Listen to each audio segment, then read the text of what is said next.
So hello everyone, and welcome to my talk about the just-in-time compilers in the OpenJDK.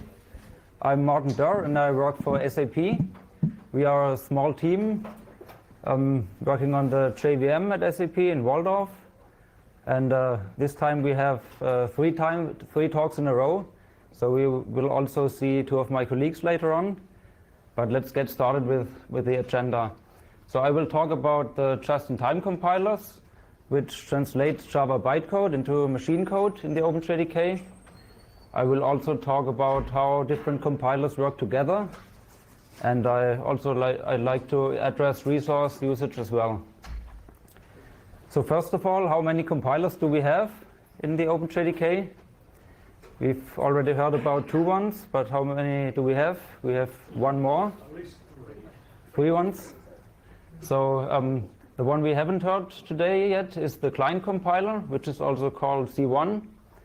It compiles pretty quickly, but with a lower optimization level. And then we have the server compiler, also called C2. We already had a talk about that one. It's kind of the opposite. It compiles slowly, but therefore with a high optimization level. For example, it has a lot of loop optimizations. And we've also heard about the escape analysis. And there are still people working on improvements for that. Both compilers are available on a lot of platforms, including PowerPC and S390, which are supported by our team. And these 2 compilers are used by default. And we've also heard about Graal, which is rather new in the OpenJDK. It is still experimental in the OpenJDK. That means it is not used by default. You need to switch it on if you want to use it. And it is developed on GitHub.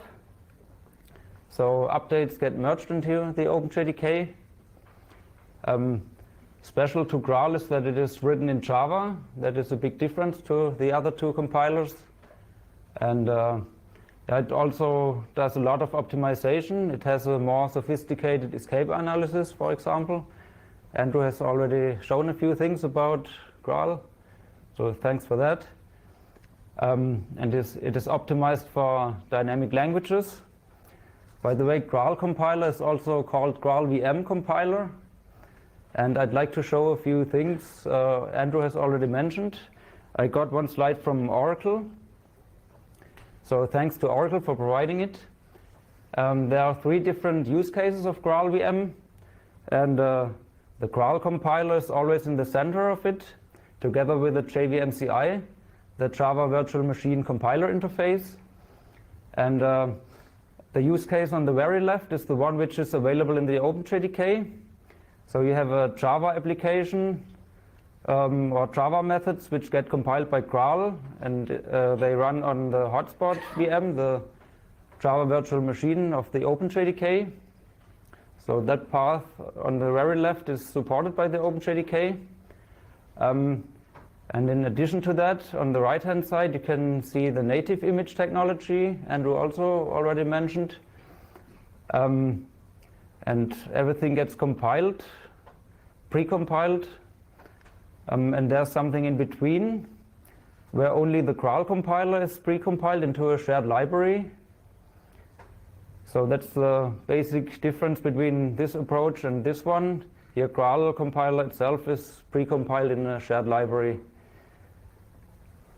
So back to the different compilers. I'd like to compare performance a little bit. By the way, this is an old benchmark with an old JDK and an old garbage collector. But don't care about numbers. I think it's good to get a first impression about the performance of the different compilers. So at the bottom you can see interpreter for reference. So that means we are not using any just-in-time compiler. And you can get that by specifying the runtime option -xint. That stands for interpreter mode.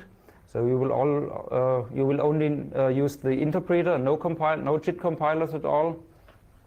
And as you can see, the performance is pretty poor. Already much faster is the C1, the client compiler. You can select that, for example, by using this flag, tiered stop at level 3. That might sound a little bit complicated, and I have to note that a level 3 means that C1 still performs profiling, so you won't get the best performance out of C1 by that. If you want to tune C1, you would select stop at level 1, and then you would get C1 without profiling.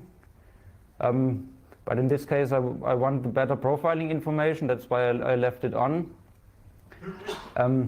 If you want to use the C2 compiler only, you can switch off tiered compilation. And then you get the blue line, which is already much faster. And the default configuration uses tiered compilation. And you get the fastest startup and the best peak performance. The best peak performance also because the profiling information is better. But I'll explain the tiered compilation stuff later on in more detail. So you should be able to understand it better at the end. But for those who hate this old stuff, I have also a slide with the latest JDK. So the same old benchmark with the latest JDK 15. And you can already see that the peak performance is better, with C2 especially. And you can also see the green line, which is new, that is Graal.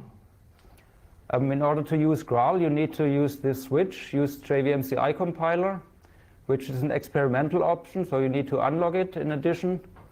And Graal is the default JVMCI compiler, so you will get Graal by this flag. So peak performance of Graal is good. Even for this very traditional workload, Graal performance is, of course, better for more modern workloads. For example, if you run Scala, that's what Twitter does a lot. And I should also mention that the OpenJDK only contains the community edition of Graal. There's also an enterprise version available, which contains more optimizations. So you will get better performance with the enterprise edition. And you can also see that the startup takes longer. It takes a couple of seconds until here 4.5 seconds roughly to get peak performance. And that's due to the fact that Graal itself is written in Java. So the Graal compiler itself gets interpreted at the beginning, and then later on hot methods get compiled by C1, and later on they get compiled by which compiler? The Graal compiler itself. So Graal compiles itself, and that takes a few seconds. So this may be okay for large server applications where you can afford spending a few seconds. But there's also a possibility to fix that if you need a quicker startup. And that's available with GraalVM. So the JVM has a feature called print flags final. And if you enable that, you will see all flag configurations the VM sets for itself. And you can also use JVMCI native library. And with GraalVM, that one is true by default. And that means the JVM is using the precompiled shared library. So the Graal compiler is already precompiled, and you get a pretty good startup with that. So next, I've promised to explain tiered compilation a little bit. So tiered compilation is basically the answer to the question of how these different compilers work together. As already mentioned at the beginning, everything starts at the interpreter, which is tier 0. And then we have 3 different tiers for the C1 compiler. Tier 1 is C1 without any profiling. That is used only for trivial methods. When the C1 believes it's not worth optimizing further, so we will stick on this trivial compilation. And then there's tier 2. C1 uses reduced profiling, and it does that when it thinks there's too much work to do. So we just should make it quick. And the default tier for C1 is tier 3. And you get the full profiling code compiled into the compiled method. And then finally, the tier 4 is for the highest optimization level, and it uses C2 compiler by default in OpenJDK, and you can replace it by Graal if you enable it explicitly. You can also see the tiers when you enable print compilation. You can see which method gets compiled at which tier, and typically most methods get started at tier 3. Then you get also tier 4 method, compiled by C2 in this case. But here's also a picture to explain that a little bit more in detail. Everything starts in the interpreter, as already mentioned at the beginning. And the interpreter performs invocation counting. And once the invocation count of a method reaches a certain level, then a compile task gets generated in the C1 compile queue. A C1 compiler thread can pick it up and create a C1 compiled method, which is a tier 3 method in this example. And as already mentioned, tier 3 also does profiling, which includes invocation counting. So this compiled code still does invocation counting. And once a compiled method reaches, or a method reaches this level, then a compile task gets generated in the C2 compile queue. And similar to C1, a C2 compiler thread can pick it up and create the fastest version of the method. And this is how it works for method invocations. But there may be long-running loops without any method invocations, and obviously the invocation counting will not help in that case. That's why there's also back-edge counting, which works similar. So it's almost the same slide, but here with back-edge counters instead of the invocation counters with different limits. And what happens here, the compilers generate so-called OSR methods, which stands for on-stack replacement. And they are special methods. They have an entry point for the loop. And on-stack replacement is called this way because an interpreted method gets removed from the stack frame, and it gets replaced by a compiled stack frame. That's why we call it on-stack replacement. So I've already talked about compiler threads. How many compiler threads are we using? Well, that depends on the machine we are running on. In the office, I have a 40 CPU Linux machine. And when using printflex final, I can see that the VM selects CI compiler count to 15. That is computed by a fancy formula. And 1/3 of them are reserved for C1, and the remaining 10 in this case are reserved for C2 threads. And similar to compiler threads, the VM also decides on how many GC threads to use, which is 28 on my machine. And obviously these numbers are pretty high for simple workloads. When you just do trivial things with your JVM, you don't need so many threads. We already heard this morning that threads are expensive, so we usually don't want that. And that's why we have implemented a new feature that was contributed by us. It's called dynamic number of compiler threads. We already shipped it with JDK 11, so it's not brand new, but it's the first time it is shown at a conference, I believe. And what we do by this new feature, we interpret these numbers as maximum numbers. So we start up to 15 compiler threads. And I'll get back to that later, but we start one thread of each type at startup, and additional threads only on demand. And there's a similar feature called dynamic number of GC threads, which was already implemented by Oracle. We just switched it on by default with JDK 11. and with that you get, of course, much lower resource usage. It's still possible to switch these features off to get the old behavior. So all compiler and GC threads get started at the VM startup.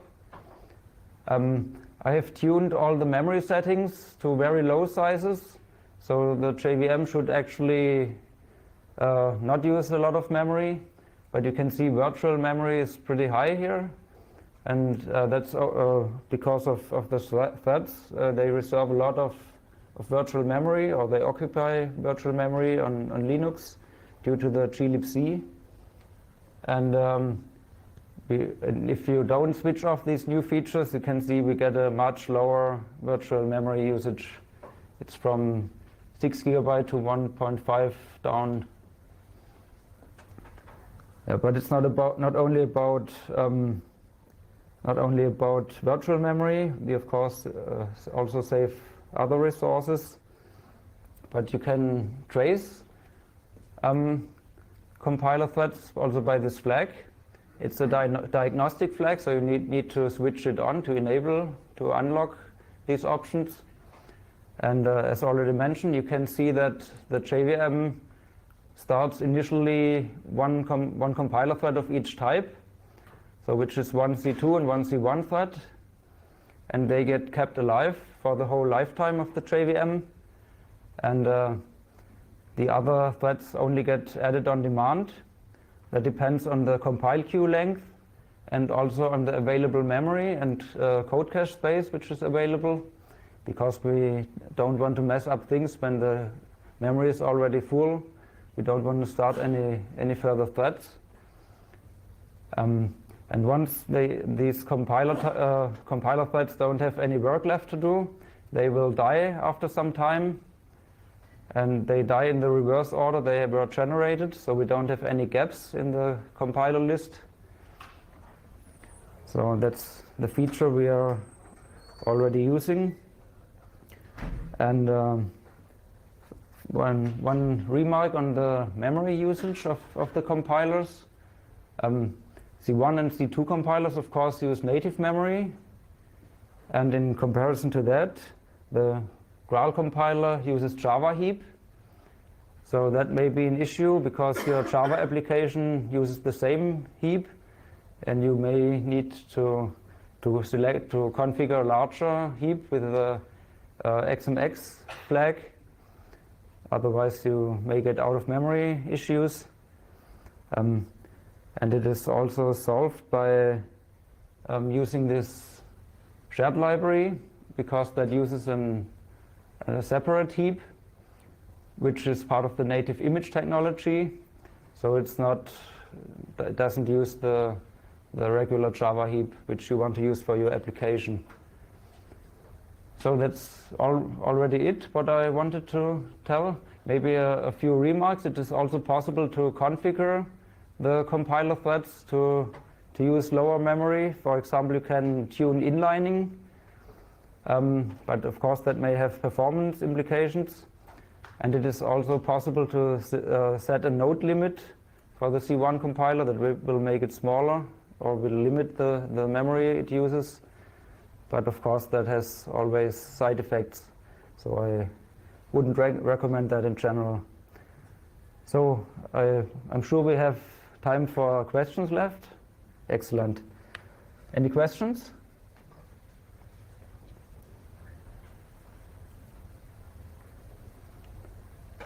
Yeah.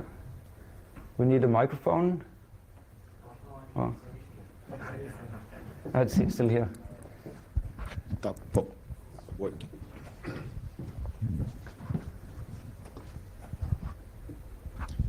I was just wondering what the compiler thread count and heap size or virtual memory size or whatever sizes look like when you force tier 1, when you only run with C1.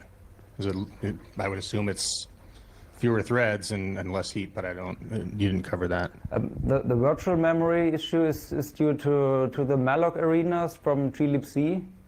And the first allocation already occupies a 128 megabyte block of heap, it's not really used, it's only virtual memory, so in most cases it's not really a problem. But that is independent of which compiler it is or which thread it is. It also happens with Java threads or with any other thread. There's also another way to fix that. You can configure the glibc to use less malloc arenas. There's a malloc arena max environment variable, and you can limit the memory by using that.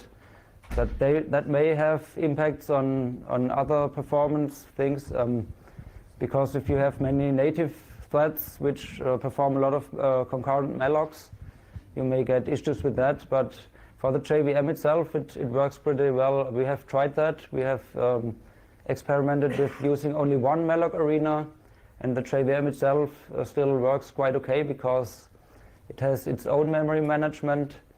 And we are not so much using many concurrent mallocs, small concurrent mallocs. Good question, actually. Thanks.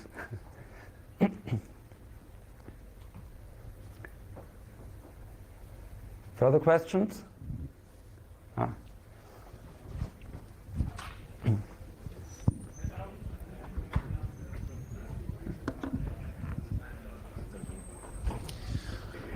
So I have a question. For the server compiler and the client compiler, the code cache is managed by the sweeper. Is the same mechanism implemented for the Graal VM? The sweeper has a separate thread, so it's no longer a part of the compiler threads. So I'm not aware of any relationship between Graal compiler and the sweeper. Maybe Andrew has a few thoughts about that. The objects will get dropped. I don't know how the memory gets reclaimed. I think the code memory must be. No, I'm not sure. Okay. No. So the short answer is I'm not absolutely sure about that. So I wouldn't want to say unless I be sure. But I do know that there's external there's a change made to allow external code segments, not in the original code cache, and they're wrapped with a stub that points to them. So Graal is managing some of its own memory, I think, and I'm not sure how that gets reclaimed. But Graal does know about de-optimization events. It maybe also is a way that it can find out about the fact that something has been released, and there's a release protocol. I just don't know for sure. okay. Thanks. I'm not really a Graal expert. I've worked a lot on C1 and C2, but not so much on Graal. So. But related to the code cache, there was a significant change. Back in the past, we only had the sweeper run by the compiler threads, and in the meantime, we have a dedicated sweeper thread.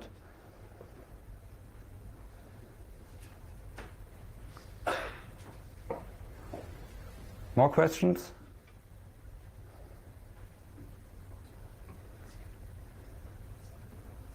So I think we're done. Yeah. Thanks everyone for your attention.